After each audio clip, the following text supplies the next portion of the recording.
ሁላችሁ ለጸሎት ቆማችሁ ወይም ከየት መጣ ሳይባል የሆነ የሐሳብ ሽውታ አለ። ሽው የሚል ሐሳብ ማለት ነው። እና ያ ሐሳብ ከማን ነው የሚመጣው? ከአጀሬ ነው የሚመጣው፣ ከዲያብሎስ ነው የሚመጣው። እና አባቶች ምንድነው የሚመክሩት? ከዚህ ጋር አያይዘው እንደዚህ አይነት ሐሳቦች እናንተ ኖርማሊ በሌላው ጊዜ ልታስቡት ማችሉትን ነገር በተለይ መንፈሳዊ ነገሮችን እያደረጋችሁ የሚመጣባችሁ ከሆነ ሽው የሚላችሁ ከሆነ ወይ አማትቡ ነው። ከዛ በኋላስ ከሱ ጋር አትነጋገሩ። እንዴት መጣብኝ? ከዛ ግን እንደዚህ ሲሆን ወንደር አታርጉ፣ ኪዩሪየስ አትሁኑ፣ አትመርምሩት። ራሱ ሐሳቡን በፊቱ ቆመው ቅዱስ ቅዱስ እያሉ እያመሰገኑት በጸጋ እያዩትም ግን እንዳላዩት ሆነው እንደገና እንዲመለከታቸው እነሱም እንዲመለከቱት ያስናፍቃቸዋል። እዛ ያፈተው ማለት ያስመኛቸዋል። ፍትወት በዚህ በመልካሙ ጎኑ ማለት ነው። 8 ዋና ዋና ፍትወታት አሉ ይላል። የመጀመሪያው አልጠግብ ባይነት ነው ይላል። ግላተን የሚባለው አልጠግብ ባይነት። አልጠግብ ባይነት ማለት የምግብ አምሮት ማለት ነው። ምን ያደርጋል? በጣም ሴሌብሬት ከማድረጉ የተነሳ ቀርቦለት የሚበላው ምግብ አሁን ከተማ ያለን ሰዎች ምን ነው የምናደርገው? መጀመሪያ አረ በነገራችን ለኛ እንዲሁ አሁን እንትን ይመስለናል ላይላዩን ግን የሆነ ሴሌብሬት እያደረግን እኮ ነው። የኛ አልጠግባይነታችንን ብዙዎቻችን ነው የምለው ነው ሁላችን ማለት አይደለም። ሴሌብሬት እያደረግን ነው፣ እያስቀረን ነው። አይዶን ነው አሁን ለማን ለመላክ እንደሆነ ወይም ለማስታወስ እንደሆነ አላቅ ወይም ነገ ባንበላስ ብለን አስበን ለምረግ የሚደረገው በቤተክርስቲያን ሥርዓት አንድ ሰው ቅዱስ ሥጋውና ክቡር ደሙን ከመቀበሉ አስቀድሞ ለ18 ሰዓታት ያህል ይጾማል። ኃጢአት የሚባል ብቻውን ራሱ ብቻውን ኃጢአት የሚባል ነገር የለም። ይልቁንስ ኃጢአት ምን ማለት ነው? ሚስዩዝ ኦፍ ዘ ጉድ ማለት ነው። ደግ የሆነውን ነገር በጎ የሆነውን ነገር ሚስዩዝ ሲያደርገው ባልሆነ አጠቃቀም ሲጠቀምበት ማለት ነው ኃጢአት። ከሐሳብ ይጀምራል። ግን እኮ ከሐሳብ በፊትም ደግሞ የሆነ ነገር ደግሞ አለ ይላሉ። እኒሁ ደግሞ የኛው መምህራን ከሐልዮ በፊት ሌላ ነቀ ሐልዮ የሚባል አለ። እኛ ኃላፊነት ማንወስድበት ከሱ ጋር ኮሙኒኬት እስካላረግን ድረስ ከሱ ጋር እስካልተነጋገር እስካልተመላለስን ድረስ ኃላፊነት ማንወስድበት የሆነ ነቀ ሐልዮ የሚባል አለ። ከሐልዮ በፊት ማለት ነው። ከሐሳብ በፊት ሐሳብ አለ ፕሪ።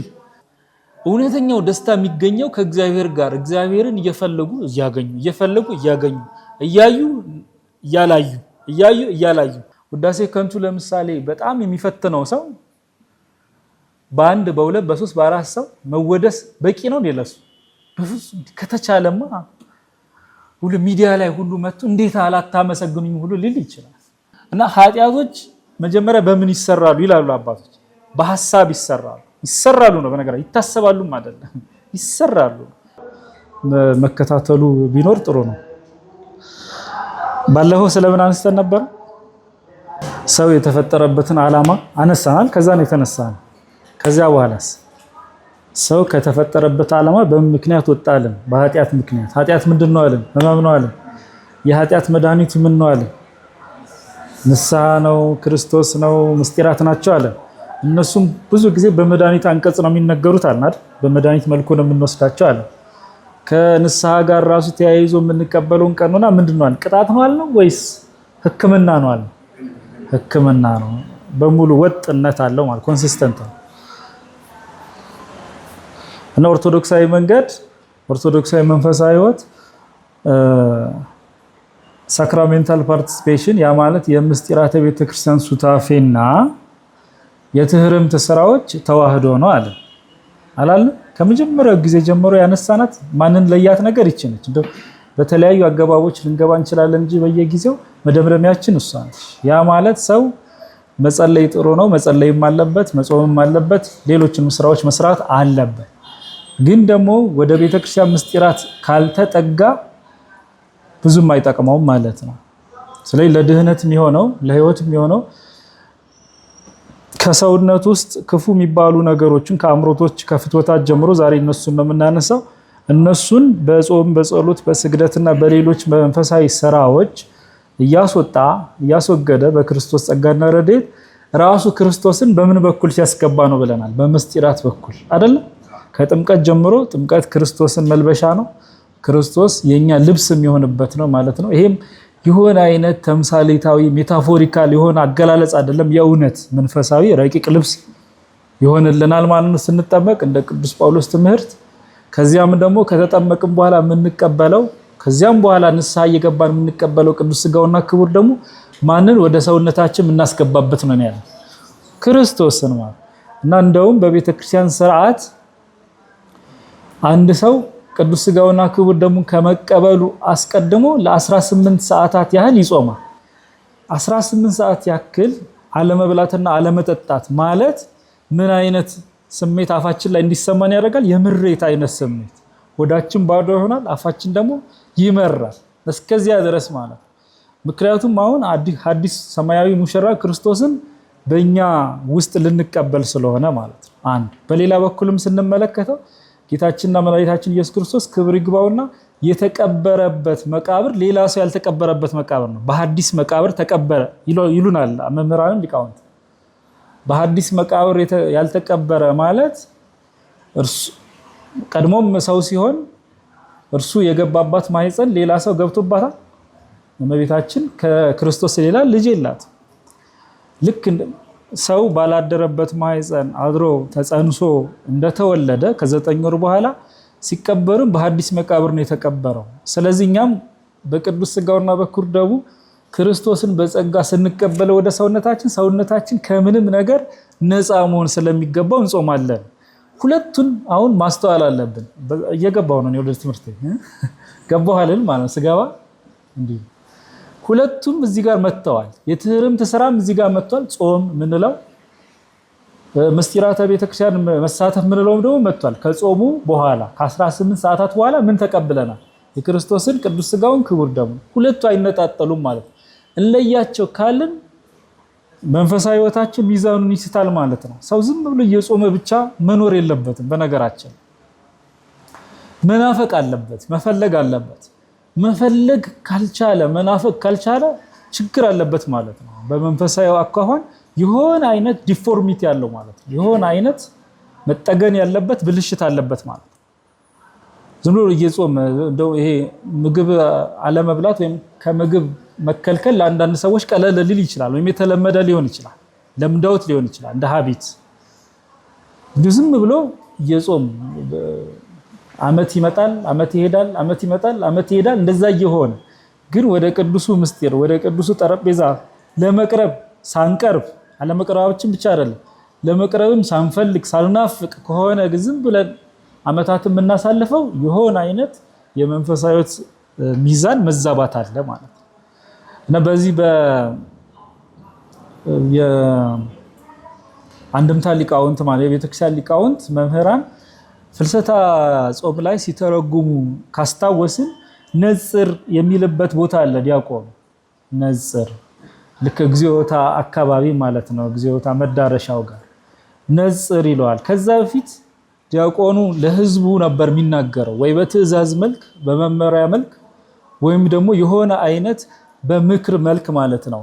ፊቱን ወዴት አዙሮ ነው የሚናገረው? ወደ ህዝቡ አዙሮ። ጸልዩ ይላል፣ ተንሱ ለጸሎት ይላል፣ ህሱ ይላል፣ እንዲሁ ደግሞ በኩሉ ልብ ይላል። በሙሉ አድሬስ የሚያደርገው የሚመለከተው ማንን እየተናገረ ነው? ህዝቡ። እና ብቸኛው ቄሱን እያየ የሚናገረው ወይም ወደ ቄሱ አተኩሮ የሚናገረው ንግግር ነጽር የሚለው። ነጽር ማለት ቀጥታ ሲተረጎም ተመልከት ነው። ተመልከት፣ ለይ ማለት ነው። የበቃውንና ያልበቃውን ቅዱስ ሥጋውን ክቡር ደሙን መቀበል የሚገባውና ማይገባውን ለይ አንተ ቄሱ እያለ። ከዚያ በኋላ ካህኑ ምን ብለው ይመልሳሉ? እኛ እናዳምጣለን። በዚህ መሃል ካህኑ ምን ይላሉ? ነጽር ካለ በኋላ ቅዱሳት ለቅዱሳን ደኔማ በምን አቅሜ ምን አይነት መንፈሳዊ ብቃት ኖሮኝ ነው? አንተ በቅተሃል፣ አንተ አልበቃህም። አንተ ወደ ቅዱስ ሥጋ ወደ ክቡር ደሙ ትቀርባለህ፣ አንተ ግን አትቀርብም የምለው በምን አይነት በየትኛው መንፈሳዊ ብቃቴ ነው? ብቻ ግን እንደማለት ብቻ ግን ቅዱሳት የተባሉት ቅዱስ ሥጋውና ክቡር ደሙ ለማን ነው ይላል? ለቅዱሳን ነው። ቅዱሳት ሥጋውና ደሙ ለቅዱሳን። ቅዱሳን ያላቸው ቅዱስ ማለት ልዩ ማለት ነው አይደለም? አሁን እዚህ ጋር ቅዱሳን ብሎ ቄሱ ካህኑ የሚናገርላቸው በቃል ኪዳን የከበሩትን እነ ጻድቁ አቡነ እስትንፋሰ ክርስቶስን እነ ጻድቁ አቡነ ተክለ ሃይማኖትን አይደለም። ሩጫቸውን የጨረሱትን አይደለም፣ እነሱን ማለቱ አይደለም። ቅዱስ ማለት ሲጀመር የተለየ ማለት ነው እና ክርስቲያኖችም የተጠመቁ ምዕመናንም ቅዱሳን የሚባሉበት አውድ አለ። ቅዱስ ጳውሎስም በመልእክቱ ላይ ያሳየናል። አንደኛ ከፈቃደ ዓለም ከግብረ ዓለም በጥምቀት የተለዩትን የተለየ ማለት ነው ብለናል። ቅዱስ ማለት የተለየ ነው ማለት ነው አይደል?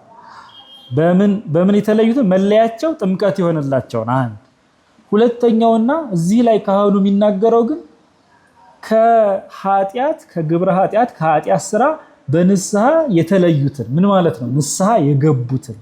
ስለዚህ ቅዱሳት ስጋውና ደሙ ለቅዱሳን ንስሐ ለገቡ ከኃጢአት በንስሐ ለተለዩ ነው ይላል እንጂ እኔማ በምን አቅሜ አንተ በቅተሃል አንተ አልበቃህም እላለሁ እንደማለት። ከዚያ በኋላ ያንኛ የሁለቱን ንግግር የሁለቱን ዲያሎግ ሰምተናል። እኛ ምን ብለን እንመልሳለን እንዴ? ምንም ሰው ኃጢአተኛ ከሆነ በኋላ ተጸጽቻለሁ ተቆጭቻለሁኝ በራሴ በኃጢአተኝነቴ ጥሩ መናደድን ተናድጃለሁ ቢል እንኳን ንዴት ጥሩ አይነት ንዴት ስላለ እና እግዚአብሔርን ፈልጋለሁ ብል ንስሐ ብገባ ክርስቶስም ዳግመኛ በታጋሽነቱ ከታገሰኝም በኋላ በረድኤቱ ወደ ንስሐ ቢያቀርበኝም እንዴት እኔ ራሴን ቅዱስ እላለሁኝ? እንዴት እኛ ራሳችንን ቅዱስ እንላለን እንደማለት። አይ ቅዱስስ የባህሪ ቅድስና ገንዘቡ የሆነ ስሉስ ቅዱስ ነው እግዚአብሔር ነው። ስለዚህ ሶስተኛው ምላሽ የኛ ነው። ምንድን ነው የሚለው? አሃዱ አብ ቅዱስ፣ አሃዱ ወልድ ቅዱስ፣ አሃዱ እቱ መንፈስ ቅዱስ። እውነተኛ ቅዱስስ አንዱ እግዚአብሔር ነው ማለት ነው። ጅኛማ ምን ቅድስና አለ እንደማለት ነው። ከዚያ በኋላ እንትን አለው ፓተርን አለው ለማለት እየፈለኩኝ ነው እዚህ ጋር ስናገር ነጽር ቅዱሳት ለቅዱሳን አሃዱ አብ ቅዱስ። ከዚያ በኋላስ ካህኑ ምን ይላል? አሁን እሺ እንግዲያውስ እንዲህ ካላችሁ ጌታችን መድኃኒታችን ኢየሱስ ክርስቶስ በቸርነቱ ይምረን ዘንድ በምህረቱ በረድኤቱ ያቀርበን ዘንድ በሀብቱ ይስበን ዘንድ ወደ ራሱ እሱን እንለምነው በአንድነት እግዚኦ መሐረነ ክርስቶስ እንበል እንደማለት በእርሱ መሪነት ምን ይቀጥላል? እግዚኦ መሐረነ ክርስቶስ። አሁን ቅደም ተከተሉን ታስታውስታላችሁ አይደል? ነጽር ቅዱሳት ለቅዱሳን አሐዱ አብ ቅዱስ። ግን ከዛ በፊት ምን ይላል? እግዚአብሔር እንኳን መለመን የሚቻለው በእርሱ ጸጋ ነው። በነገራችን ላይ በእርሱ ቸርነት ነው እግዚአብሔር እንኳን መለመን የሚቻለው። እኛ ብቻችን ብንሆን ያ ማለት ያለ እግዚአብሔር እንኳን መለመን አይቻልም። ያለ እግዚአብሔር ንስሐ መግባት አይቻልም። ያለ እግዚአብሔር ምስጢራት መቀበል አይቻልም። ያለ እግዚአብሔር የእግዚአብሔር የሆነው እውነተኛውን ነገር መንፈሳዊ ነገር አንዲትም ነገር ማድረግ አይቻልም። ስለዚህ ምን ይለናል? መጀመሪያ እግዚኦታውን ከመጀመሩ በፊት እግዚአብሔር ያህሉ ምስለ ኩልክም፣ እግዚአብሔር ከናንተ ጋር በረድኤት አድሮባችሁ በጸጋ አድሮባችሁ ይኑር፣ አሁን አብረን ልንለምነው ስለሆነ ይላል። እኛም ምስለ መንፈስ ከንላለን በአንተ ላይ ባለ በመንፈስ ቅዱስ አከናዋኝለት ማለት ነው። በሱ ግብር በሱ አስቻይነት እኛም እንደዚያው እንላለን ማለት እንመልሳለን። እንደዚያ በለ ከዚያ በኋላ እግዚኦታ ይጀምራል። አሁን እዚህ ጋር ሲተረጉሙ አንድ የሚያትቱት ሀተታ ለሊቃውንቱ መሃል ላይ ነጽር ቅዱሳት ለቅዱሳን አሐዱ አብ ቅዱስ የሚለው አካባቢ ማለት ነው። አንድ በበረሃ ወድቆ የሚኖር ባህታዊ ብዙ ዓመታትን ተጋደለና ከዚህ እግዚአብሔር መልአክ ተገለጠለት። እግዚአብሔር መልአክ ሲገለጠለት ምን አለው? አይ በቃ ሩጫህን ጨርሰሃል አላለው። አሁን እግዚአብሔር ሊያከብረ ነው ቃል ኪዳን ሊሰጥ ነው አላለው። እስከዛሬ ድረስ የተጋደልከው ተጋድሎ የሰራው ስራ ነው የሚባለው በቤተ ክርስቲያን ውስጥ። በነገራችን ላይ ከልብ ጀምሮ የሚደረገው ነገር ጸሎቱ ምንም ስራ ነው ይባላል። ስራ መስራት ይባላል። ያኛው ውጭ የምናውቀው ስራ አይደለም። እስካሁን የሰራው ስራ የሚረባህ አለው መልአኩ የሚጠቅምህ ሄደህ መስዋዕት የሚሰዋበት ጋር ሄደህ ብትቀበል ነው። ምስጢረ ስጋው ደሙን ማለት ነው። ቅዱስ ቁርባኑን ብትቀበል ነው። እስከዛሬ ድረስ የተጋደልከው ተጋድሎ፣ የወደቅከው የተነሳው፣ የሰገድከው የጸለይከው፣ ያለቀስከው እሱ ሁሉ የሚረባህ የሚጠቅምህ አለው። ያን ጊዜ እሺ ብሎ መመሪያ ተቀብሎ ያ ባህታዊ ወዴት ይሄዳል? ወደ ከተማ ይገባል፣ ቤተክርስቲያን ይገባል፣ ቅዳሴ ያስቀድሳል፣ ነጽር ይላል ዲያቆኑ። ከዚያ በኋላ ቅዱሳት ለቅዱሳን ብሎ ይመልሳል ካህኑ። አይ እኔ እንኳን ገና ነኝ አልተቀደስኩም ብሎ ይሄዳል። አሁንም እንደገና መልአኩ ይገለጥና አይረባህም እስካሁን ድረስ የተጋደልከው ተጋድሎ ያለ ምስጢራት ያለ ስጋውና ደሙ አይጠቅምህም አይረባህም ይለዋል። አሁንም ይሄዳል። ነጽር ይላል። አይለወጥም መቼም አይደል? ይሄ ሁሉ ጊዜ ይባላል ቅዳሴ ላይ ነጽር ይላል ዲያቆኑ፣ ቅዱሳት ለቅዱሳን ይላል ካህኑ።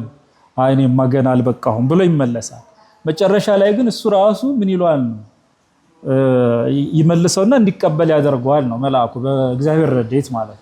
እና እዚህ ጋር እንደውም አያይዘው ምን ያነሳሉ? አንድ ሰው በቅቶ ላይቀበል ይችላል፣ ሳይበቃ ደግሞ ሊቀበል ይችላል። ምስጢሩን ማለት ነው፣ ምስጢረ ስጋው ደግሞ። ስለዚህ አንድ ሰው ሳይገባው ቢቀርብ የእግዚአብሔር መልአክ በረቂቅ በጉጠት ከአፉ ይወስድበታል። እሱ የሚያውቀው እንደተቀበለ ነው፣ ግን ይወሰድበታል። በረቂቅ ከአፉ ይወስድበትና በቅቶ በእለቱ ግን ያልተሰለፈ ሰው ፍለጋ ያልቀረበ ሰው ፍለጋ ይሄዳል፣ ይዞራል። ቅድስት ውስጥ ካጣ ቅኔ ማህሌት ውስጥ ይዞራል። ቅኔ ማህሌት ውስጥ ፈልጎ ካጣ በአጸድ ውስጥ፣ አጸድ ማለት በግቢ ውስጥ ማለት ነው፣ ይፈልጋል። በዚያ ካጣ ግን በበረሃ ለወደቀ ባህታዊ ያቀብለዋል። ያም አያውቅም፣ ይሄም ሲወሰድበት አያውቅም ይላሉ። ያ በበረሃ የሚቀበል በረቂቅ የሚቀበለው ባህታዊ አለማወቁ አይ በቃው ነቃው ብሎ እንዳይታበይ ነው። ይሄኛውም ደግሞ ሳይገባው ተቀብሎ ግን የተቀማው ማለት የተወሰደበት ደግሞ አለማወቁ አይ እኔንማ በቃ መቼም ቢሆን ምህረትን አይሰጠኝም፣ ምህረት ጋር አልደርስም፣ እግዚአብሔር አይምረኝም፣ ተስፋ ቆርጣለሁ ብሎ ተስፋ እንዳይቆርጥ ነው። ይሄም ተስፋ እንዳይቆርጥ ያም እንዳይታበይ ማለት ምንድነው እየነገረን ያለው ይሄ ነገር? የመጀመሪያው ነገር ተጋድሎ፣ መንፈሳዊ ስራዎች፣ ምግባራት ከምስጢራት ጋር ምን መሆን አለባቸው? አንድ መሆን አለባቸው። እኛም አሁን በተለምዶ ዝም ብለን ጾሙን ብቻ ማለት የለብንም ማለት ነው። ያንንም ማሰብ አለብን ማለት የውስጡን ማሰብ አለብን ማለት ክርስቶስን በቸርነቱ በሱ ቸርነት ነው ከተቀበልን በኋላ ራሱ እኮ ምንድነው የምንለው? እግዚኦ ማርና ክርስቶስ እንጂ ልክ አውቶማቲካሊ ልክ እንደ ኦን እና ኦፍ ስዊች አይደለም ጽድቅ። አሁን ተቀብያለሁ አይደል ጸድቅ ያለው እንደዚህ አይነት አስተሳሰብ የለም በኦርቶዶክሳውያን ዘንድ። ከተቀበልን በኋላ ራሱ በማን ቸርነት ነው የተቀበልነው? ራሱ የምንቀበለው ራሱ የሚሆንልን እውነተኛ የሚሆንልን በክርስቶስ ቸርነት ነውና እግዚኦ ማርነ ክርስቶስ እኮ ይባላል። ከዛ በኋላ እኮ ጸሎት እኮ አለ እንጂ ልክ እንደ አሁን ከቤተክርስቲያን ውጪ አንዳንድ ሰዎች እንደነሱ አመለካከት አይነት አይደለም የኛ አስተሳሰባችን።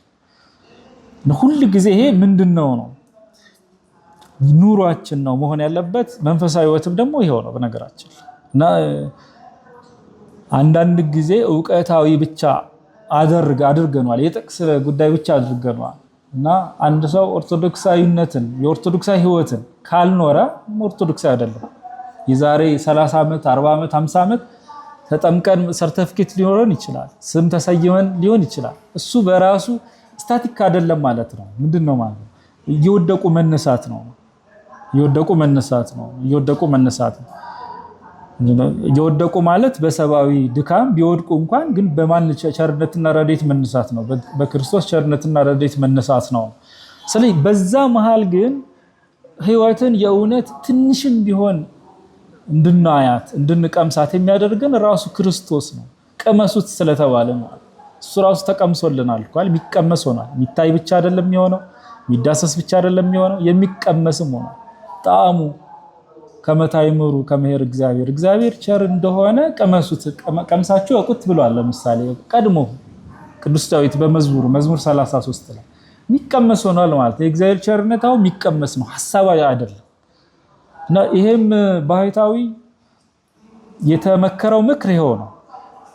ምንድነው? ሁሉ ጊዜ የምትወድቅበትና የምትነሳበት ሁሉ ጊዜ የምትሰራው መንፈሳዊ ስራ የእውነት መንፈሳዊ ስራ የሚሆነው በክርስቶስ ጸጋና ረድኤት ነው። እሱም ደግሞ የሚበላና የሚጠጣ ሆኖ ተሰጥቶናል እና እሱ ጋር ድረስ። ያለበለዚያ እስከዛሬ ወደከውና የተነሳው ምን ይሆናል? በዜሮ እንደማባዛት ነው።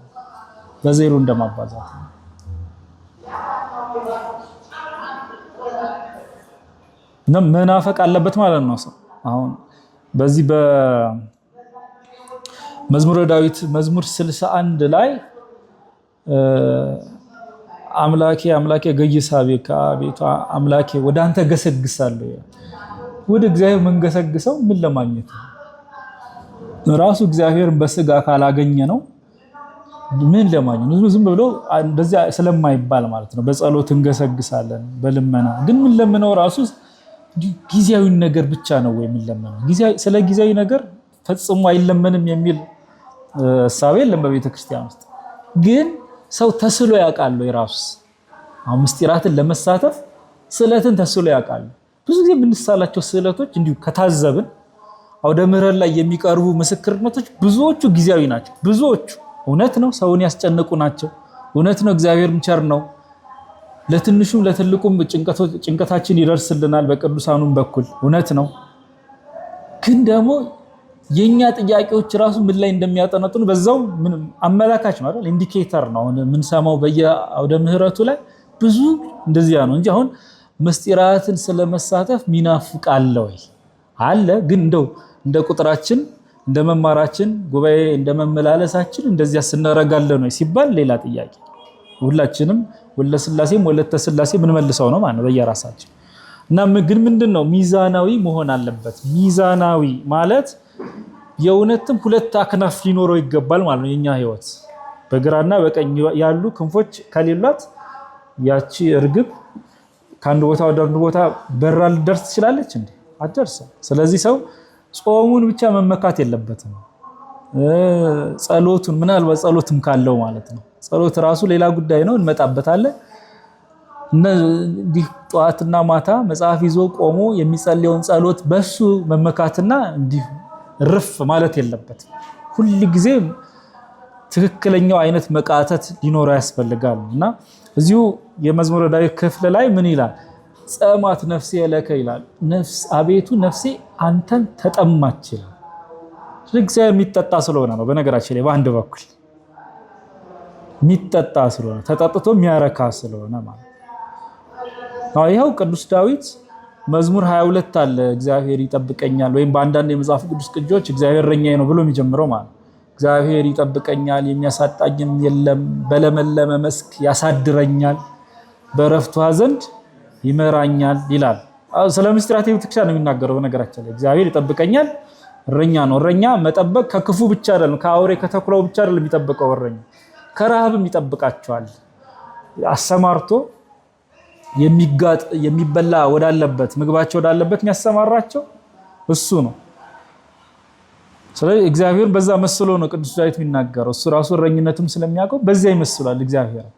እሱ የበጎች እረኛ ሲሆን ለሱ ደግሞ ማን ነበር እረኛ ሆነለት? እግዚአብሔር ስለሆነ እግዚአብሔር ይጠብቀኛል የሚያሳጣኝም የለም፣ በለመለመ መስክ ያሳደረኛል፣ በዕረፍቱ ዘንድ ይመራኛል፣ ነፍሴም መለሳት፣ ስለ ስሙም በጽድቅ መንገድ መራኝ ይላል። ከዛ ወሰራይ ከማደ በቅድሜ በአንጻሪሆሙ ለለ ይሳቅዩኝ፣ በሚያሰቃዩኝ በመናፍቃን በአጋንንት ፊት ምንን አዘጋጀህልኝ ይላል? ማዕድን አዘጋጀህልኝ። ከዚያስ ጽዋህም የተረፈ የተትረፈረፈ ነው፣ አንዱ በቃኝ ነው ይላል። ጽዋ አለ ማዕድ አለ ማለት ነው ለክርስቲያኑ የተሰጠው። ስለዚያ መንፈሳዊት ማለት በዚያ ዙሪያ ነው ማለት ነው። በዚያ ዙሪያና እዛ ላይ ነው ማለት ነው መንፈሳዊነት እንጂ ከዚያ ሩቆ ውጭ አውደ ምሕረት ኮርስ ወይም ደግሞ የሰንበት ትምህርት ቤትም ሆነ የሌላ እንትን ማህበር አገልግሎት ብቻ አይደለም። ወዴት መግባት ያስፈልጋል? ወደዚያ መቅረብ ያስፈልጋል፣ ወደ መስዋዕቱ። ልክ ባህታዊው ስራ ብቻ አትበል ወዴት ግባ እንደተባለ ወደ ቤተክርስቲያንም ግባ እንደተባለ ማለት ነው። እና ሁለቱ በእውነት መጠባበቅ አለባቸው። መጠባበቅ ማለት ሚዛናቸውን መጠበቅ አለባቸው ማለት ነው። ባለፈው ሳምንት ሰው ከመበደሉን ተከትሎ ፍትወታትና እኩያት በሰውነቱ እንዲሰለጥኑበት ተላልፎ እንደተሰጠ አንስተን እነዚያ ፍትወታት እና እኩያት ናቸው ብለው መምህራን ተርጉማ ያስተምሩናል። ፍትወታት ምን ማለት? ፍትወት ምን ማለት? ፍትወት ማለት ምኞት ማለት ነው። ቀጥታ ሲተረጉ ፍላጎት ማለት ነው። ምኞት ፍላጎት ማለት ነው። አምሮት ማለት ነው ፍትወት ማለት። ብዙ ጊዜ ፍትወተ ስጋ ይባላል። የስጋ ምኞት ማለት የስጋ ምኞት ዝሙት ብቻ የሚመስለው አለ፣ ግን ዝሙት ብቻ አይደለም። ብዙ አይነት የስጋ ምኞቶች አሉ፣ የስጋ አምሮቶች አሉ። እንደውም ካስታወስን ሔዋን ኦሪት ዘፍጥረት ምዕራፍ 2 ላይ ማለት ነው ምን ብላ ነበር መጀመሪያ ከመብላቷ በፊት የሚያስጎመጅ ነበር ብላ ነበር ልክ እንደሚያምር ለማየትም የሚያምር ለመብላትም የሚያስጎመጅ ነበር ብላ ነበር ፍትወት ማለት ነው በነገራችን ልክ ኃጢያት ከመሰራቱ በፊት ከዛ ኃጢያት ጋር እንድንገናኝ የሚያደርገን መንገዱን መስመሩን የሳተ ሐሳብ ማለት ነው ፍትወት ያ ምኞቱ ማለት ነው መጀመሪያ በተፈጥሮ ምኞት ኖሮን ፍላጎቶች ኖረውን አምሮቶች ኖረውን ነው የተፈጠርነው ግን እነዚህ አምሮቶች እነዚህ ፍላጎቶችና ምኞቶች ወደ ማን ነበር አቅጣጫቸው ወደ እግዚአብሔር ነበር ወደ መንፈሳዊ ነገር ነበር ኃጢያትን ከሰራንባት ሰዓት ጀምሮ ግን የሰው አምሮቶች ፍላጎቶችና ምኞቶች ወደ እግዚአብሔር አቅጣጫ ሳይሆን ወደ ተቃራኒ ወደ ሌላ አቅጣጫ ዞረዋል ማለት ነው ስለዚህ ምን ማለት ነው ይሉናል ኃጢያት ሲጀመር በራሱ የትኛውም ኃጢያት አስቀድሞ በራሱ ጥሩ የሆነውን ነገር በተሳሳተ መንገድ በስህተት መንገድ መስራት ነው ይላል ኃጢያት የሚባል ብቻውን ኃጢያት የሚባል ነገር የለም ይልቁንስ ኃጢያት ምን ማለት ነው ሚስዩዝ ኦፍ ዘ ጉድ ማለት ነው ደግ የሆነውን ነገር በጎ የሆነውን ነገር ሚስዩዝ ሲያደርገው ባልሆነ አጠቃቀም ሲጠቀምበት ማለት ነው ኃጢያት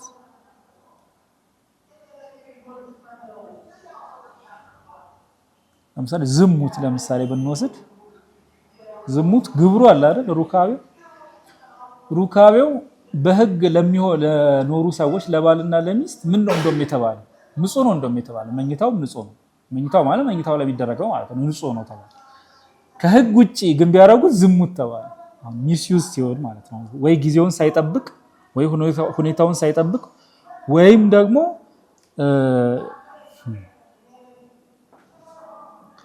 የፈቃድን ቀናነት ሳይጠብቅ ሳይዝ ማለት ነው ቀና ፈቃድ ማለት ወደ ቀና መንገድ የሚያስገባ ወደ እግዚአብሔር የሚያደርስ ማለት ነው ከዛ ውጭ ያለው ግን ሚስዩዝ ነው ያንን መጀመሪያውኑ ቀና የነበረውን ልቡና ፈቃድ ግን በተሳሳተ መንገድ መጠቀም ማለት ነውና ሚስዩዝ ኦፍ ዘ ጉድ ይባላል መጀመሪያውኑ በጎ የሆነውን ነገር ባልሆነ ነገር መጠቀም ነው ኃጢያት ፍትወታት ከኃጢያት በፊት የነበሩ ወይም ያሉ ፍትወታትም እንደዚያ ናቸው እኛ ፍላጎታችን አምሮታችን ምኞታችን መሆን የነበረበት ወደ እግዚአብሔር ነበር እና ደግሞ እግዚአብሔር ወደሚወደው ነበር ግን ወደ ምን ሆነ ከሔዋን ጀምሮ እግዚአብሔር አታድርጉ ያለውን ለማድረግ ለአይንም ያማረ ነው ለመብላትም የሚያስጎመጅ ነው ይሄ ማለት ፍትወት ማለት እና ኃጢያቶች መጀመሪያ በምን ይሰራሉ ይላሉ አባቶች በሐሳብ ይሰራሉ ነው በነገራችን ይታሰባሉም አይደለም ይሰራሉ ቅድም ጽድቅን ስራን የጽድቅ ስራን የፍጹማንን ስራ ከልቡና ጀምሮ ነው የሚሰራው እንዳልነው ሁሉ ኃጢያትም ከዚህ ነው ሐልዮ ነቢብ ገቢር ይላሉ ለምሳሌ ሲናዘዙ ካይና ከሐሳብ ይጀምራል ግን እኮ ከሐሳብ በፊትም ደግሞ የሆነ ነገር ደግሞ አለ ይላሉ እንዴው ደግሞ የኛው መመራ ከሐልዮ በፊት ሌላ ነቀ ሐልዮ ይባላል እኛ ኃላፊነት ማን ወስድበት ከሱ ጋር ኮሙኒኬት ስካላረግን ድረስ ከሱ ጋር ስካልተነጋገር ስካልተመላለስን ድረስ ኃላፊነት ማን ወስድበት የሆነ ነቀ ሐልዮ ይባላል ከሐልዮ በፊት ማለት ነው ከሐሳብ በፊት ሐሳብ አለ ፕሪ ያ ምን ማለት ነው ዝም ብላችሁ ለጸሎት ቆማችሁ ወይም እንግዲህ ከየት መጣ ሳይባል የሆነ የሐሳብ ሽውታ አለ ሽው የሚል ሐሳብ ማለት ነው እና ያ ሐሳብ ከማን ነው የሚመጣው ከአጀረ ነው የሚመጣው ከዲያብሎስ ነው የሚመጣው እና አባቶች ምንድነው የሚመክሩት ከዚህ ጋር አያይዘው እንደዚህ አይነት ሐሳቦች እናንተ ኖርማሊ በሌላው ጊዜ ልታስቡት ማችሉትን ነገር በተለይ መንፈሳዊ ነገሮችን ሊያደርጋችሁ የሚመጣባችሁ ከሆነ ሽው የሚላችሁ ከሆነ ወይ አማትቦ ነው ከዛ በኋላስ ከሱ ጋር አትነጋገሩ እንዴት መጣብኝ ከዛ ግን እንደዚህ ሲሆን ወንደር አታርጉ ኩሪየስ አትሆኑ አትመርምሩት ራሱ ሐሳቡን ስለ ሐሳቡ ማሰብ በራሱ ከሐሳቡ ጋር ምን ማለት ነው ኮንቨርስ ማድረግ ስለሆነ ማለት ከሐሳቡ ጋር ከተነጋገርን ሐሳቡኛ ላይ ያርፋል ሐሳቡን ግን እንዲሄድ አማትበውንም ሆነ በሌላ ስራ እንትን ካልነው ካሳለፍነው ይሄዳል ያልፋል እና ልክ እንደ አዋፍ ናቸው ይላል እና አዋፍ በራሶቻችን ላይ ይበራሉ በራሶቻችን ላይ ሲበሩ በላያችን ላይ ሲበሩ ለነሱ አቅጣጫና ለመበረራቸው ሁኔታኛ እንጠየቅ ካሳረፍናቸው ግን እንጠየቃለን ወደኛ ላይ ማለት ከሳብናቸው እንጠየቃለን። ስለዚህ ልክ እነዚህ የሐሳብ ሽውታዎች ወይም ነቀሃል ሊወታት የሚባሉ በግሪኩ እንግዲህ አሁን እኛ እጅ ያሉት ብዙዎቹ መጽሐፍ ከግሪክ ስለሆነ የተተረጎሙት በጥንታዊ ግሪክ ሎጊዝሚ ይባላሉ። ሎጊዝሚ ማለት ነቀሃል ሊወት ማለት ነው። ይሄ ከሐልዮ በፊት ያሉ ግን የራሳችን ያልሆኑ ከነሱ ጋር ብንነጋገር የራሳችን ሊሆኑ የሚችሉ ፖቴንሻሊ እንደ አቅም ግን እነሱ ሎጊዝሚ ይባላሉ። ይመጣሉ እነሱ አንዳንድ ጊዜ ኢንቴንስ ይሆናሉ። ምንድነው ኢንትሩሲቭ ቶትስ ሲባል ሰምታችሁ ታውቃላችሁ? አሁን በሳይንስም አለ አይደል? ሰነ ልቦና ኢንትሩሲቭ ቶትስ የሚባሉ አሉ። ዝም ብሎ እየደጋገሙ የሚመጡ ማለት ያን ጊዜ ውጊያ ተከፍቶብናል ማለት ነው። ተከፍቶበታል ማለት ነው ያ ክርስቲያን። ያን ጊዜ ልዩ እርዳታ ያስፈልገዋል ማለት ነው። ያን ጊዜ አብልጦ መጸለይና አብልጦ ክርስቶስን መለመን አለበት ማለት ነው። ግን ዞሮ እነዚህን ወራሱ እስካላደረጋቸው ድረስ የሐልዮ ኃጢአት አይባሉም። የሐልዮ ኃጢአት የሚሆኑት እነዚያን ሐሳቦች ቅድመ ሐሳቦች ነቀሐልዮች ወይም ሎጊዝሚ ከነሱ ጋር ሲመላለስ ለምሳሌ ጎልድ ወይም ወርቅ ሊያይ ይችላል። ወርቅ አየን። ወርቅ በራሱ ኒውትራል ነው፣ ምንም ክፉም ደግም አይደለም። ግን ይህንን ወርቅ በወስደው በሆነ ዘዴ ወይም ሰርቄም ሊል ይችላል። አሁን ኮንቨርስ እያደረገ ነው ማለት ነው ከመጀመሪያው ሐሳብ ጋር ማለት ምን እያደረገ ነው? እየተመላለሰ ነው። የሐሳብ ኃጢአት ሆነበት ማለት ነው። በምኞት የሚመጣ የሐሳብ ኃጢአት ማለት ነው። እና በወንጌልም ጌታችን ምንድን ነው ያለው? ወደ ሴት ያየ አይቶም የተመኘ አለ በልቡ አመነዘረ፣ ዝሙት አደረገ። ማየት አለ። ከዚያ ደግሞ ከማየት ባሻገር ደግሞ የሆነ አይነት ምኞት መመኘት ደግሞ አለ። ሁለቱ ተደምረው ምን ያመጣሉ? ዝሙት ያመጣሉ ማለት ነው። ዝሙት ልክ ሰው በአካል እንደሚያደርገው ማለት ነው። አሁን እኛ በጣም እየወደቅን እንግዲህ ክፍለ ዘመን አልፎ ክፍለ ዘመን ሲተካ በክርስትና ህይወታችን እየወደቅን ስለመጣን ነው እንጂ በሐዲስ ኪዳን ሰው ጥሩ አድርጎ ያሰበውና ጥሩ አድርጎ ያደረገው ልዩነት የለው። ይሄ የሐሳብ ስለሆነ ቀላል ኃጢአት ነው አይባልም ማለት ነው። ሲጀምር ሁለቱም እኛን እኛ ላይ የማስፈረድ አቅም አላቸው። ይሄ ማለት ደና አድርጎ ያሰበውም ደና ማለት በደንብ ያሰበበትም እንዲሁ ደግሞ ያደረገውም ማለት ነው። ንስሐ ካልተገባበት ለኛን ለሞት ይዳርገናል እንጂ አሁን ልክ እንደ ምዕራባውያን ሞት የማይገባው ከዛ ደግሞ ይሄ መካከለኛ አነስተኛ የሚባል ኃጢአት የለም። ሁሉም ምንን ያሳድፋል ነው? ሰውነትን ያሳድፋል። ያዕቆብ መልእክት ላይም እንደዚያው እንደተገለጠው አንደበት ይላልች ምላስን ማለት ምላስ ከአካላቶቻችን በሙሉ ትንሹ አካል ናት። ግን በሷ ምክንያት የሚሰራው ስራ በሷ አማካኝነት በሚሰራው ስራ በሚደረገው ነገር ማለት ለምሳሌ ስድቡን፣ ሰው ማንቋሸሹን የተለያየ ነገር በአፍ ይሰራል አይደለ? በምላስ ይደረጋል። ሰውነታችን በሙሉ ታስጎድፍብናለች ነው። ሰውነታችን በሙሉ እሷ እሳት ሆና በሙሉ ታቃጥለናለች ነው ሰውነታችን በሙሉ። እና የአንደበት እሳት ትባላለች ምላስ። በምላስ ምክንያት ብዙ ሰው ላይ መዘዝ ይመጣል ማለት ነው። እና እነዚህ ፍትወታት በበደል ምክንያት የሰው ልጅ በባህሪው ወይም በሰውነት ውስጥ የተተከሉ እሾህና አሜኬላዎች ናቸው። ከዚህ በፊት እንዳልነው እኒህ ፍትወታት ወይም ምኞቶች የሰውን ፈቃድ ያደክማሉ። አሁን ደጋግመው ሲመጡ እኛ የምናስተናግዳቸው ከሆነ ወደ ክፉ ልማድነት ይቀየራሉ፣ ይለወጣሉ። ክፉ ልማድ ከሆነ ሌላ ጉዳይ ነው ማለት ነው። ብዙም ብሎ በአንድ ጀንበር የሚያወጣው ነገር አይደለም፣ በቀላሉ የሚሄድ አይደለም። ወይም በዊል ፓወር አንዳንድ ጊዜ ዩቲዩብ ላይ እንደምናያቸው አይደል እንደ ምዕራባውያን ሚዲያዎች እንደ ሞቲቬሽን ስፒከርስ ዊል ፓወር በጣም ጥሩ የፈቃድ ኃይል ካለው ቁርጠኝነት ካለው ይነቀልለታል የሚባል ነገር የለም በፍጹም። ግዴታ የክርስቶስ ረድኤት ይፈልጋል።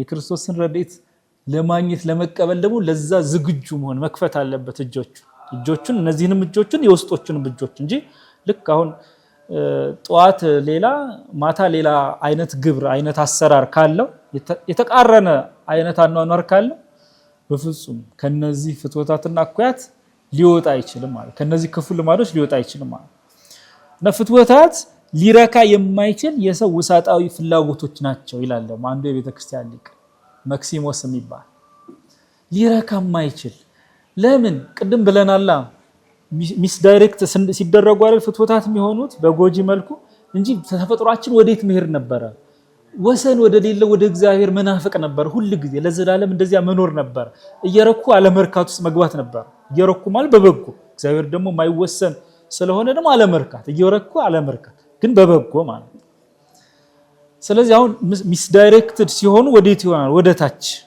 ወደ ዲያብሎስ አቅጣጫ ማለት ወደ ሲኦል አቅጣጫ መቼም ሊረካ አይችልም እና ደግሞ ይሄ ሰው በተፈጥሮ የሚፈልገው እርካታና ደስታ ወደ ታች ባለው አቅጣጫ ሊገኝ አይችልም በፍጹም ሊያገኝ ይመስላል አያገኝም ሊያገኝ ይመስላል አያገኝም አሁን ደስታ ለምሳሌ አሁን ደስታ አንዱ ጉዳይ ነው አይደል ጆይ ፕሌዠር በብዙ አመጣጥ ሊመጣ ይችላል እውነተኛው ደስታ የሚገኘው ከእግዚአብሔር ጋር እግዚአብሔርን እየፈለጉ እያገኙ እያዩ እያላዩ ልክ ነብዩ ሙሴ እንዳለው ማለት ነው ብዙ ጊዜ ተገልጦ እንኳን ያናገረው ሉል እግዚአብሔር ያናገረው ነው አይቶታል በጸጋ እውነት ነው በሐመልማልና በነበልባል ሆኖ ድምጹን አሰምቶታል እና ግን ተገለጥልኝ ደግሞ ይላል እዛው ላይ ወዲ ዘጻአትስ ማለት ነው ተገለጥልኝ ይላል ምን ማለት ነው እግዚአብሔር በራሱ ወሰን ስለሌለው እርሱን በማየት ውስጥ ራሱ እንደገና መናፈቅ አለ ማለት ነው እውነተኛ ፍቅር እንደዛ ያረጋል ይላሉ አባቶች ማለት ነው የመንፈሳዊ ህይወት በደንብ የገፉ አባቶቻችን እውነተኛ ፍቅር ከሆነ ለእግዚአብሔር ያለው እግዚአብሔርን ቢሰው በኑሯቸው እንኳን ያያውቁት እዛው ረድኤቱን አጠገባቸው ያደረግላቸው ራሱ ይናፍቁታል ቅዱሳን መላእክት ያያዩት እንዳላዩት ይሆናል እንደሚባለው አሁን የኪዳን ጸሎት ላይ ዘያፈትወሙ ለመላእክት ከመያውጽ ወሚላላ ካህናት ሲናገሩ ከሰማ በፊቱ ቆመው ቅዱስ ይያሉ ያመሰገኑት በጸጋ ያያዩትም ግን እንዳላዩት ሆነው እንደገና እንዲመለከታቸው እነሱም እንዲመለከቱት ያስናፍቃቸዋል ዘያፈትወሙ ማለት ያስመኛቸዋል ፍትወት በዚህ በመልካም ጎኑ ማለት ስለዚህ ወደ ሌላ ዳይሬክሽን ወደ ሌላ አቅጣጫ ካረግነው ወደ እግዚአብሔር ሳይሆን ወደ ተቃራኒው ካረግነው ሊረካ ስለማይችል ፍትወት ምንድነው ማለት ራሳችን ይበላናል ማለት ነው እና ቀደም ብለን ያነሳነው ደስታም እንደዚያ እውነተኛው ደስታ የሚገኘው በመንፈስ ቅዱስ ሆኖ ሳለ ግን ደስታን ሰው ሌላ ውስጥ ለማግኘት ይሞክራል ማለት ሱስ ውስጥ ለማግኘት ይሞክራል ሌላ አይነት የዓለማዊ ግብር ውስጥ ለማግኘት ይሞክራል ይጥራል ከዚያ በኋላ እሱ ራሱ ሌላ ምን ያመጣበታል ችግር ያመጣበታል ሌላ አይነት ህመም ይሆንበታል ለምን ተሰክራለህ ስካር እኮ ልማድ ሆኖብህ ሱስ ሆነብህ ትሉታላችሁ እሱ ራሱ ያስጨንቀዋል እሱ ራሱ እኮ ይሄንን ይገነዘባል ያውቃል ግን ፍትወታት ምን ያደርጋሉ ብለናል የፈቃድን አቅም ያደክማሉ ብለናል ሄልፕለስ ይሆናል ያ ማለት ደካማ ይሆናል ይደክማል ብርታቱ ይነሳዋል ስለዚህ ይጨነቃል ጭንቀቱን እንደገና በምን ለማሸነፍ ወይም ለመሰወር ይሞክራል በዚያው በስካር ማለት አዳምና ሔዋን በጸበለስ በደሉና ሲፈሩ ሲጨነቁ እንደገና በጸበለስ ተሰወሩ አይደል ከእግዚአብሔር እንደዚያ እንደማለት እኔ ሚስ ዳይሬክትድ የሆነ ወይም አቅጣጫውን የሳተ እርምጃ ነው ራሱ መጀመሪያውንም ፍትወታትም እንደዚያ ናቸው ለፍትወታት የሚሰጡትም ደግሞ መፍትሄዎችም እንደዚያ ይሆናሉ ማለት ነው ትክክለኛው መፍትሄ ትክክለኛው ደስታ ትክክለኛው እርካታ ትክክለኛው መልካም ነገር ከየት ነው የሚገኘው ነው ከእግዚአብሔር ነው የሚገኘው እና ዘወር ማለት ነው ሰው የሚጠበቅበት ማለት ፊቱን መመለስ ንሳ እንደዛ ተብሎ ነው የተተረጎመው ነገራችን ፊትን መመለስ ራስን መመለስ ንሳ መመለስ ልክ የጠፋው ልጅ አሁን ሄደ ያዋጣኛል ይበጀኛል ያለውን ነገር አደረገ ከዛ በኋላስ ወደ ልቡም ተመልሶ አረም ይለው ሉቃስ 15 መመለስ ከዚያ በኋላ እኛ አቅጣጫችንን ካስተካከልን ነው እኛ ፊታችን ከመለስን ወደ እግዚአብሔር አቅጣጫ ካረግን እግዚአብሔር ያገኘናል እርሱን ልንፈልገው ከወጣን እሱ ቀድሞ ያገኘናል ይባላል እኛ በኃይላችን ስለማናገኘው ማለት እሱ ራሱ ያገኘናል ፍትወታት ሊረካ የማይችል የሰው ውሳጣዊ ፍላጎቶች ናቸው ሰው በውስጡ እግዚአብሔር ሊፈልገውና በእርሱም ደስታ እንዲያገኝ ተደርጎ ነበር የተፈጠረው ግን ያኛው ምን ሲሆን አቅጣጫው ሲስት ነው ለምሳሌ 8 ዋና ፍትወታት አሉ ይላል ማርወግሪስ ወቅሪስም ይባላል ኢቫግሬስ የሚባለው የቤተክርስቲያን አባት ማለት 8 ዋና ፍትወታት አሉ ይላል የተወሰነ እናያቸዋለን በሚቀጥለው ጊዜ የመጀመሪያው አልጠግብ ባይነት ነው ይላል ግለትን የሚባለው አልጠግብ ባይነት አልጠግባይነት ማለት የምግብ አምሮት ማለት ነው።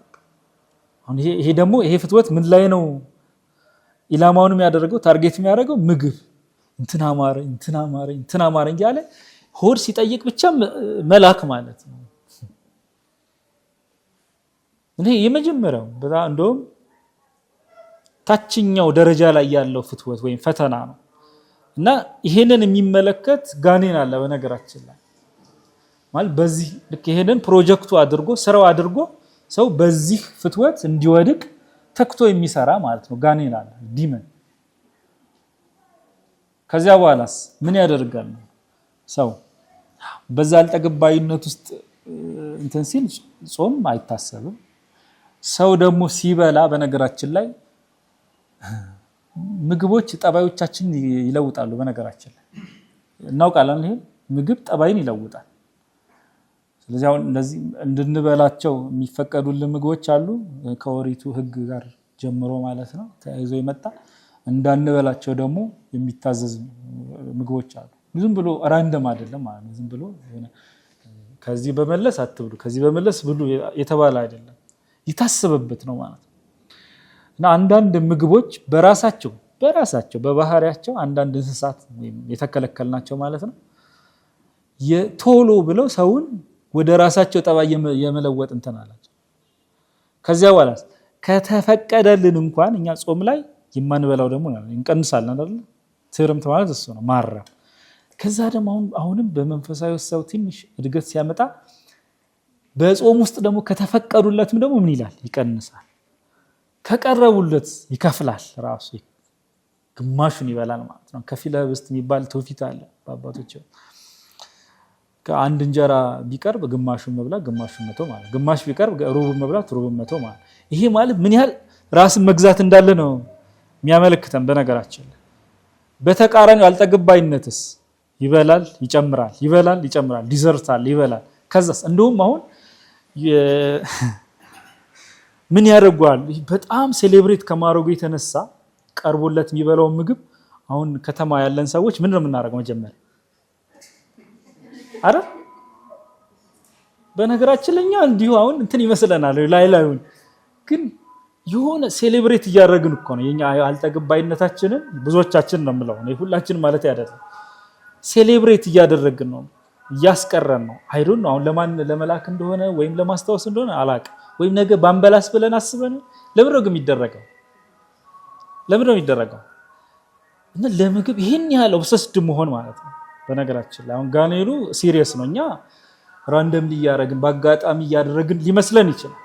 ግን በዛ በኩል እኛን ሊጠለን የሚፈታተነን አካል እሱ ሲሪየስ ነው። እሱ ስራውን ይሰራል። ስለዚህ ሰው ምን የዚህ መድኃኒቱ ምንድነው? ራስን መግዛት ነው። ጾም ራስን ለመግዛት መሰረታዊ ጉዳይ ነው። ጾም ብቻውን ግን አሁን ጾም ስንል እስከ 6 እስከ 9 የምንቆይበት ጾም ማለት እሱ ብቻውን በቂ አይደለም። ከዚህ ጀምሮ ከአመለካከቱ ጀምሮ ሰው ራሱ ምን ማለት አለበት ነው መጠበቅ አለበት ማለት ነው። ይሄ ተአቅቦ የሚባል ነገር አለ መጠበቅ አለበት እና ስለ እግዚአብሔር የማያረጋውን ነገር ስለ እግዚአብሔር ብሎ አለማድረግ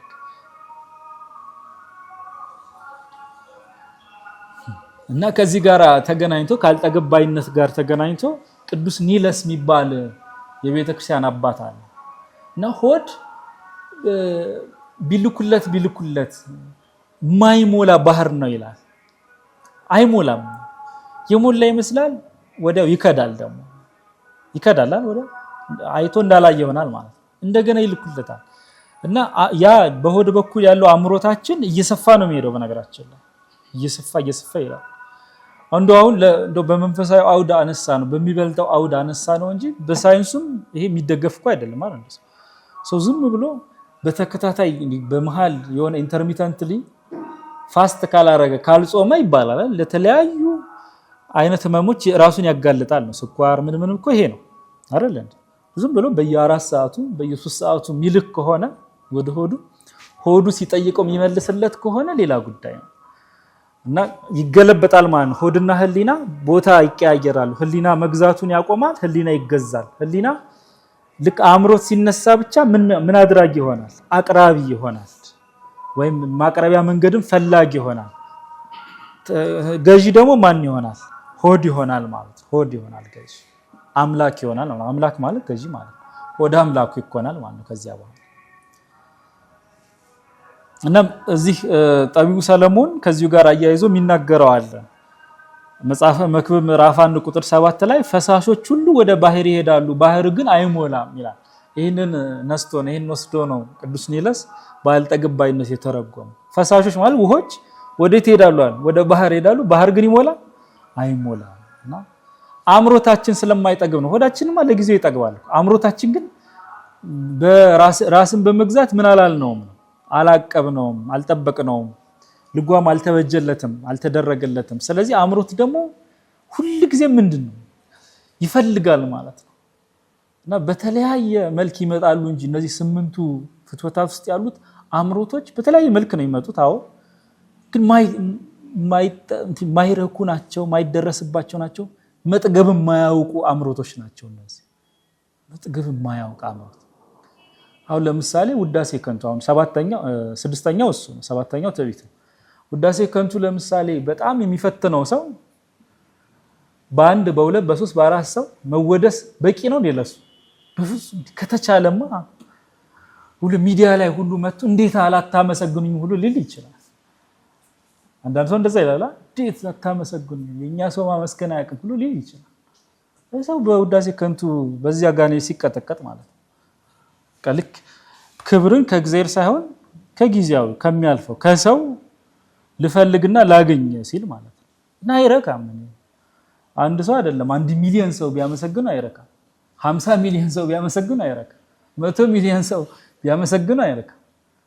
የዓለም ሁሉ ህዝብ ቢያመሰግኑም የረካ ይመስላል ለጊዜው። ዶፓሚን ራሱ እንትን ይላል ያመነጫል ደስታ ይሰማዋል ምናምን። ከዛ ግን እንደገና እንደ አዲስ ነው የሚሆነው። ለምን ፍትወታት ይረካሉ እንዴ? አይረኩም። አምሮቶች አይረኩም። አምሮቶች አይረኩም። ቅዱስ ጴጥሮስ እና ሌሎች ሐዋርያት በየመልእክቶቻቸው የሚመክሩት ምክር አለ ከፍትወታትና ከነዚህ ከአምሮቶች ከምኞቶች አንፃር ማለት ነው። እነሱን በሚመለከት ምን ይላል ቅዱስ ጴጥሮስ? አንደኛ ጴጥሮስ ምዕራፍ 1 ቁጥር 14 ላይ እንደሚታዘዙ ልጆች ባለማወቃችሁ አስቀድሞ የኖራችሁበትን ምኞት አትከተሉ ይላል። አሁን ከዚያ ተላቃችኋል፣ ንስሐ ገብታችኋል፣ በክርስቶስ አምናችሁ ተጠምቃችኋል፣ በቤተ ክርስቲያን ተደምራችኋል ከቤተ ክርስቲያን እና ቀድሞ የኖራችሁበትን የምኞት ህይወት እሱን አትከተሉ። እንደገና በምኞታችሁ አትገዙ ማለት ነው። ምኞታችሁ አይግዛችሁ አይንዳችሁ ማለት ነው። የቀጥታ ምክር ነው ራሱ ምዕዳን ነው።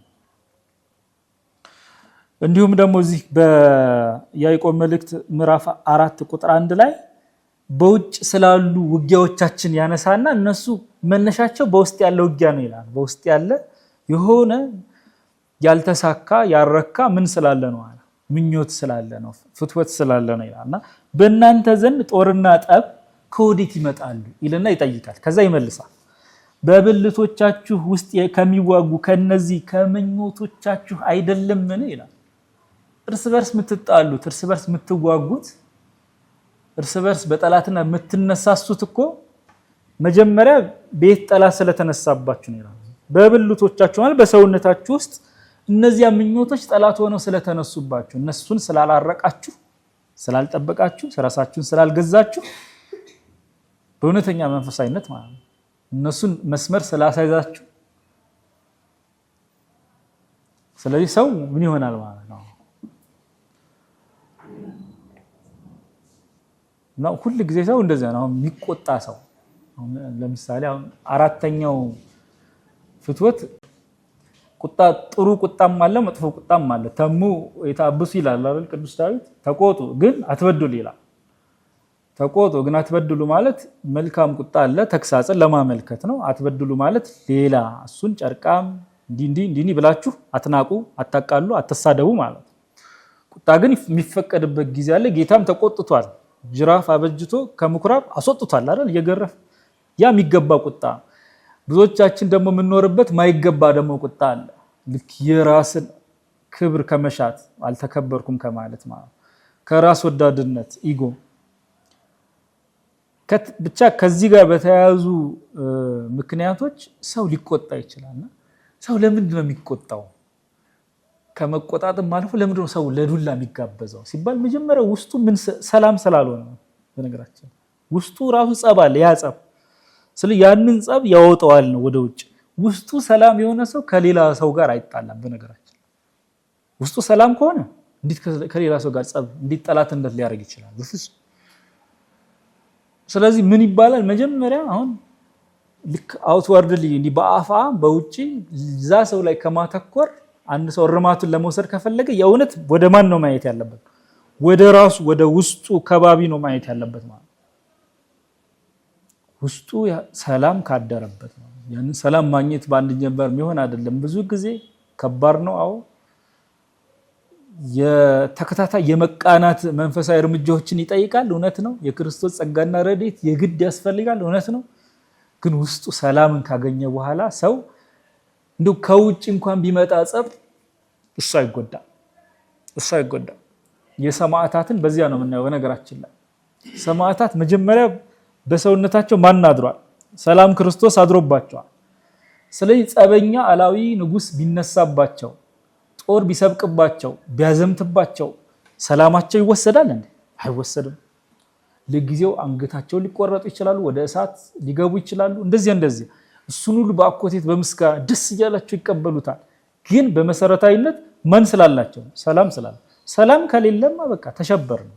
ውስጣችን ሽብር ካለ ፍርሃት ካለ ያንን ለዛ ፍርሃት መልስ ይሆን ዘንድ ሰው ወደ ውጭ ያወጣዋል ማለት ነው። እና የሚቆጡ ሰዎች ብዙ ጊዜ በውስጣቸው ትልቅ ፍርሃት አለ ይባላል። ትልቅ ፍርሃት ያ አንዳንዱ በጀግንነት በጀብደኝነት እንደዚህ ሊል ይችላል። ፍርሃት አለ። ከዚያ ፍርሃት ሊያድን የሚችል ደግሞ ክርስቶስ ነው። ንስሐ ነው። ኃጢአት ነው። በኃጢአት ምክንያት ያ ፍርሃት የሚመጣው። በነገራችን ፍርሃቶች በኃጢአት ምክንያት ነው የሚመጣው። ክርስቶስ እስኪያድር ድረስ ሰው በፍርሃት ይኖራል። ከዚያ ምን ይቆጣል። በትዕቢት ብንለው በትዕቢት ተነሳስቶ በማናለብኝነት ተነሳስቶ ሌላውን ወንድሙን ምን ያደርጋል? ሊያጠቃ ይችላል። ለሌላ ነገር ሊጋበዝ ይችላል። ለማይሆን ነገር